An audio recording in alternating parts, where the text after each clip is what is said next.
സ്വർഗത്തിന്റെയും ഭൂമിയുടെയും രാജ്ഞിയായ അമലോത്ഭവ കന്യകയെ, സകല സ്വർഗവാസികളുടെയും സാന്നിധ്യത്തിൽ നിന്നെ എൻ്റെ രാജ്ഞിയും മാതാവുമായി ഞാൻ അംഗീകരിക്കുന്നു.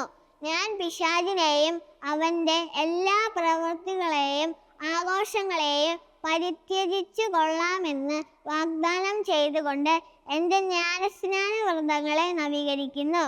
നിന്റെ അവകാശങ്ങൾ എൻ്റെ മേൽ പ്രയോഗിച്ചു കൊള്ളുക. ഞാൻ എന്നെ തന്നെ നിന്റെ സ്നേഹദൗത്യത്തിൽ സമർപ്പിക്കുന്നു. എൻ്റെ ആത്മാവിനെയും ശരീരത്തിൻ്റെയും അതിൻ്റെ എല്ലാ കഴിവുകളെയും, എൻ്റെ ആധ്യാത്മികവും ഭൗമികവുമായ എല്ലാ നന്മകളെയും സകല സൽകൃതങ്ങളെയും അവയുടെ യോഗ്യതകളെയും നിനക്ക് ഞാൻ കാഴ്ചവെക്കുന്നു.